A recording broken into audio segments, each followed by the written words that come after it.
Everyone has a dream. We all have this inner voice, this burning passion, this desire, an inner call about something we really, really want to do. Could be a hobby, could be something more spiritual, something we want to do to influence others in a positive way. And God gives everybody a dream, an aspiration, a passion, something they want to do that goes beyond paying the bills, paying the mortgage, feeding the kids and getting them to bed. Today's message, today's Parsha, Parshas Vayeshev, is follow your dreams. Welcome, I'm Rabbi Chernitsky, delighted to be with you again. Last week we couldn't have a class, we were baking donuts. But we're here today for the weekly Torah class on the Parsha, Parshas Vayeshev. We're getting to the end of the book of Genesis, the book of Bereshis. We are doing the class earlier today due to scheduling conflict, but thank God we're having a class, and of course it's being recorded for those that cannot make it live. So,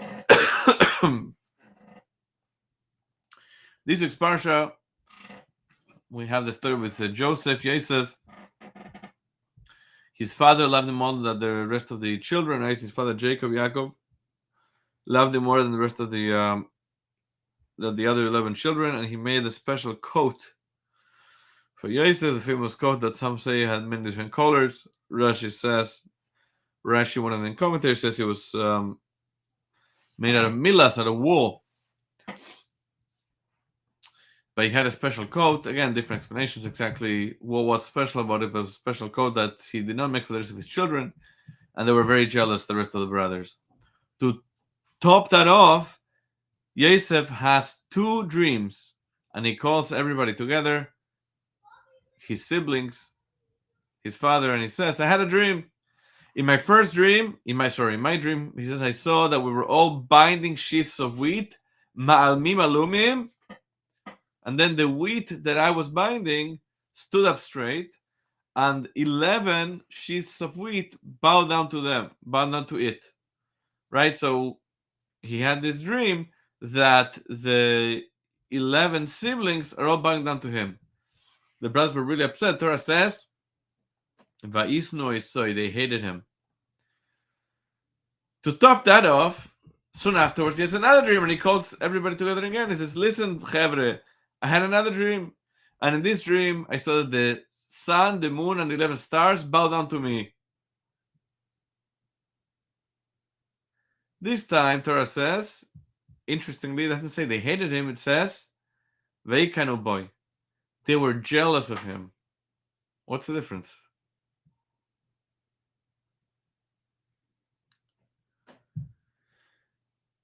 Why does the Torah put so much emphasis into dreams? They have the dreams of Joseph. At the end of the Parsha, we have the dreams of the butler and the baker. Next week's Parsha, at the beginning, we have the dreams of Pharaoh. But we know that sometimes dreams are just nonsense, shtus.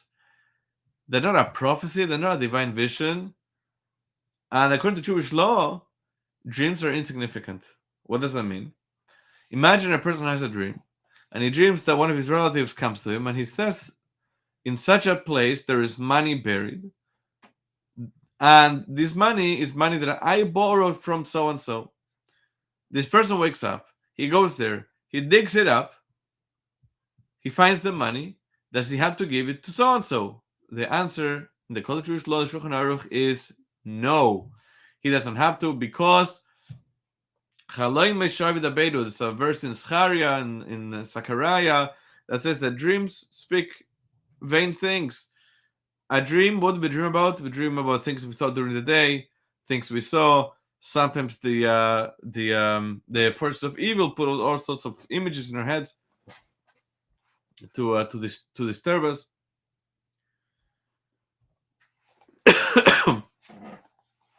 So what is the Torah makes such a big deal out of Joseph's dreams? Joseph was a prophet. He's very holy. We call him Yosef HaTzadik, Yosef the righteous. But we're simple people. What can we learn from it? It's not just a nice story. The Torah, right? The word Torah comes from the word Horah. Hirah means an instruction, a lesson. So what is it teaching us? What can we learn from it?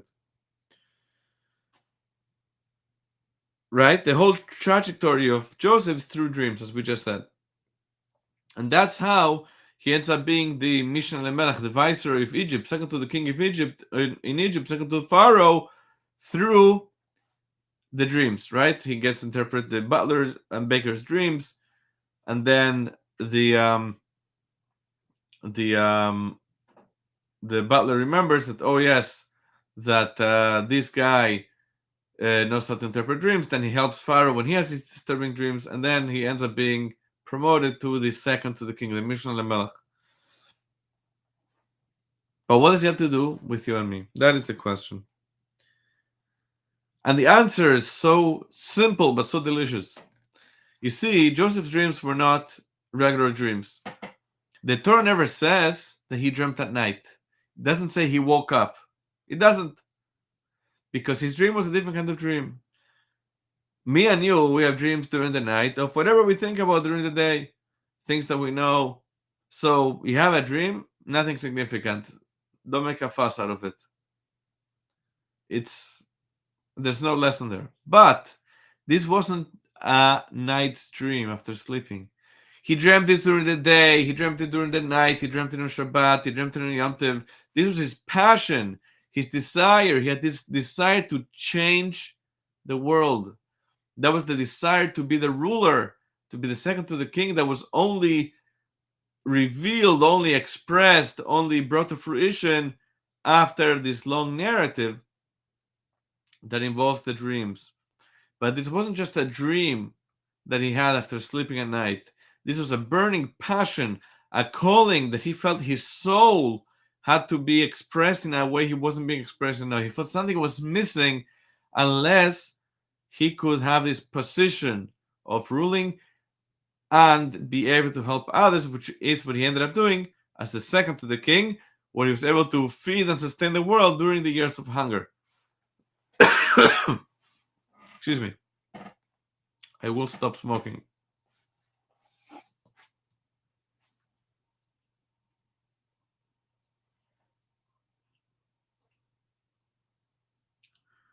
Okay, I'm going to skip this part.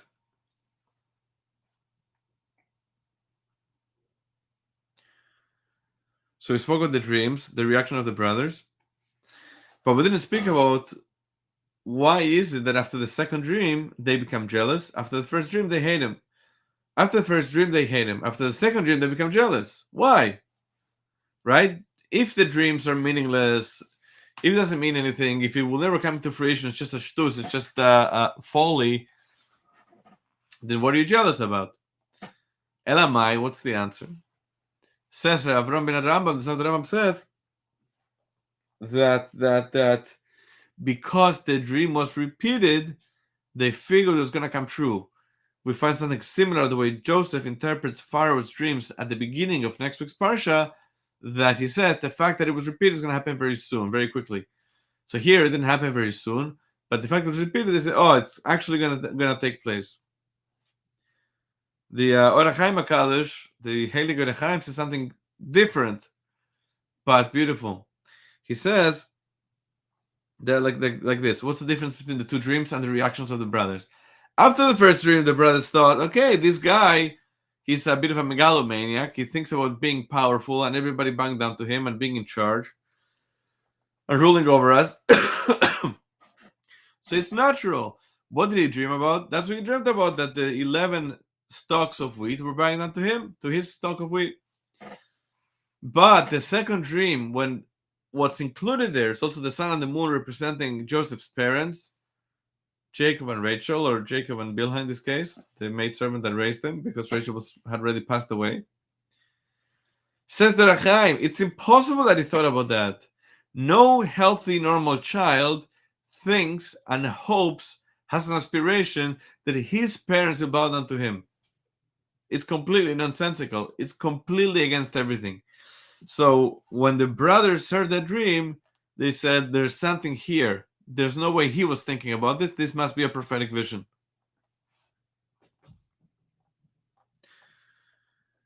Now, we mentioned this briefly, but we're going to dig a little bit deeper now. How do we look at dreams? What is the Jewish perspective on dreams? There's a lot of pages in the Talmud, the tractate of Brachos, which, by the way, is the first one that I ever finished, about dreams. Towards the end of the tractate, towards the end of the Masechta. A lot of stories that are very fascinating stuff. So, on the one hand, we say that Hashem, we know that Hashem, God, communicates to people, to prophets, through dreams. Like it said in the book of Job, in Eoy, Bechala Medaber Boy.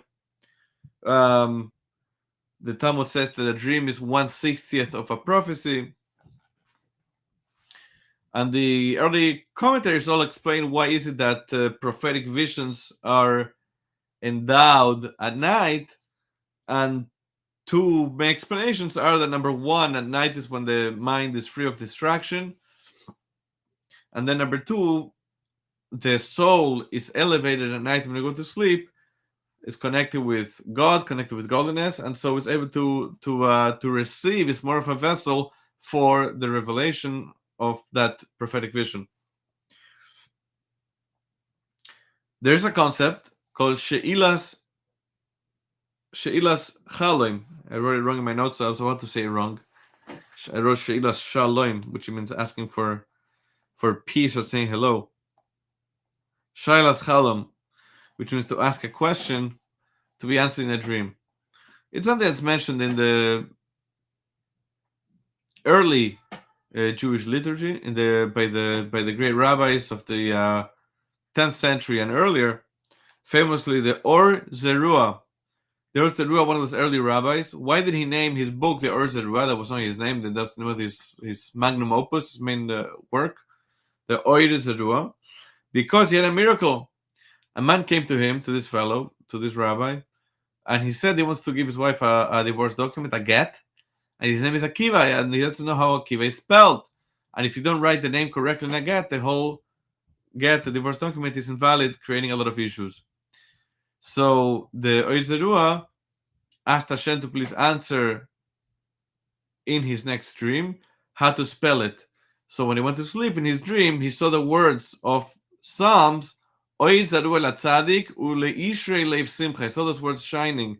So if you take the last letter of each word, you get Ravi Akiva, ending with a hey, and that's why he named his book the Or Zerua, because of this dream that he had, telling him how to spell the name Akiva, which is also, by the way, why we say this verse out loud in the Kol Nidre at the beginning of Yom Kippur.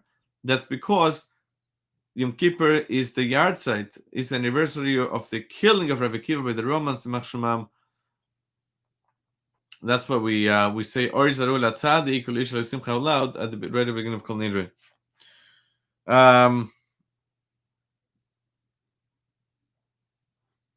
Okay. So that's one side. On the one side is the prophetic vision, which is given in a dream. How special dreams are. Dreams are 1/60th of a prophecy. On the other hand, we have the verse from Zechariah that I mentioned at the beginning that says that Chaloim is Shavi Dabenu, that dreams speak vanity, that dreams that don't contain any message. So how do we reconcile the two? The answer is, where is the dream coming from? Is it from above, from Hashem, or is it from below, from things we thought about, or from the klippas, from the forces of evil, trying to confuse us and send us astray? Something the Talmud says clearly is that your dreams are what you think about.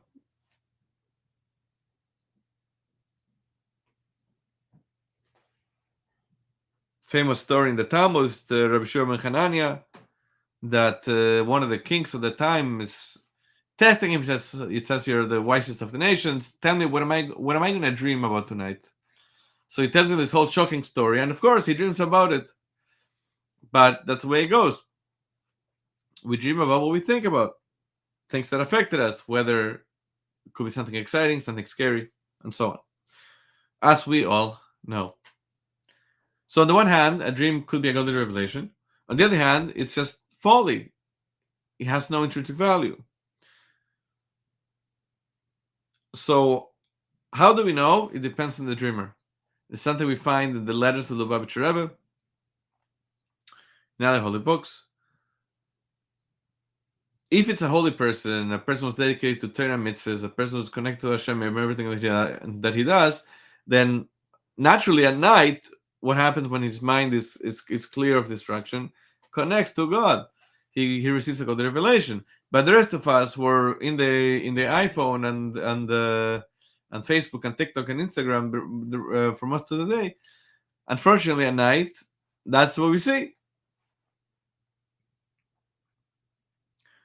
And as we spoke about at the beginning of the class, according to Jewish law, when it comes to a dream, we assume that it comes from below. We assume it's not prophetic, and that's why there is no ramifications in Jewish law when it comes to a dream. Whatever you see in the dream doesn't change the reality and doesn't obligate you or not obligate you to do something.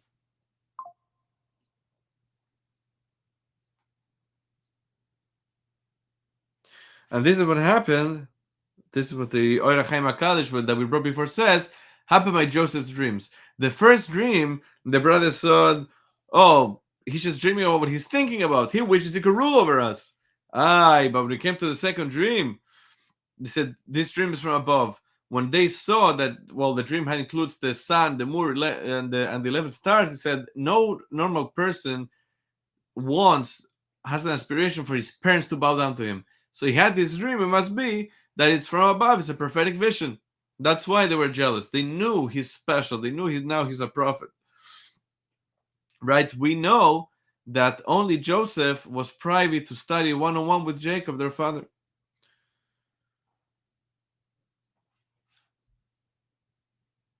So again, why do we have all these arichos, this whole long narrative in the Torah surrounding dreams, if at the end of the day we say dreams are no significance? We need to understand what were the sons of Jacob, the Shvatim, arguing about. This is not little kids. They were having petty fights. Why did the brothers want to kill Joseph? Why did they want to throw him in the pit, kill him, sell him? Why? These Shvatim, the tribes, their names appear on the breastplate of the Kohen Gadol. These are not regular people like me and you. These are all tzaddikim, the righteous people. Whenever we read this parsha, you see there's something missing in the narrative, there's something missing in the story, something we are missing to understand what's really going on here. Are they really fighting about who's getting more attention from their father? Something's missing. You see, people get upset when they fear that somebody's taking away that which makes them special.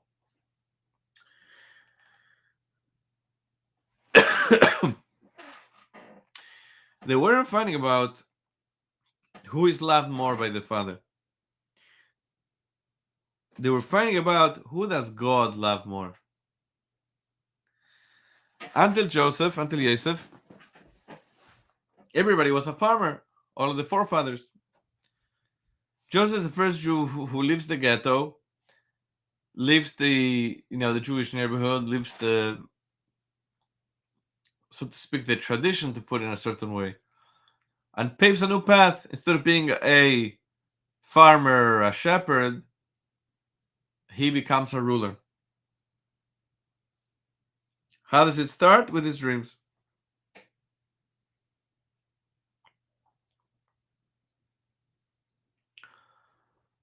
Why were the forefathers shepherds? Why did the other sons of Jacob want to remain shepherds? Because the shepherd, he works with his hands, not with his head.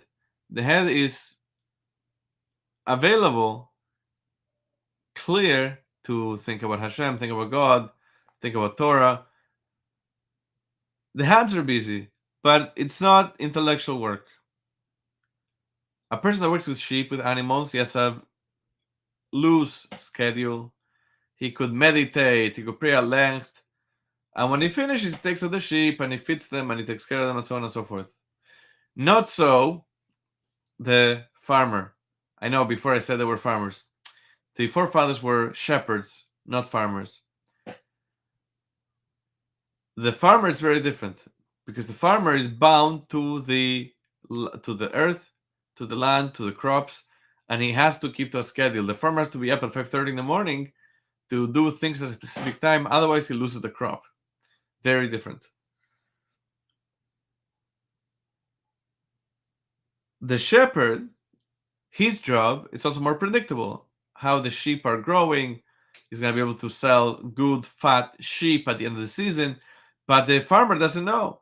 He's relying on God's mercy every second. It could be a terrible drought, and he will lose the crops. Could be crazy rain, freezing rain, and he will lose the crop, everything he worked hard for. So the brothers are saying a Jew has to be a shepherd, they have to be separated from physicality. You can't be in the world while remain connected to God. Just as no, you have to be in the world being a proper, honest, God-fearing Jew in the world, in the business, elevating those sparks of holiness which are in the mundane, which are in the material, in the physical, of course, all within the parameters of the Torah, not to go to places forbidden according to the Torah, but within what's allowed. Right? Because, says Joseph, figuratively, how else do we bring the Shekhinah, how else do we bring God into the mundane, into the material world? So Joseph was a pioneer. He started a new path, paved a new way. And what does that have to do with us? That teaches us a lesson to follow our dreams just like he did.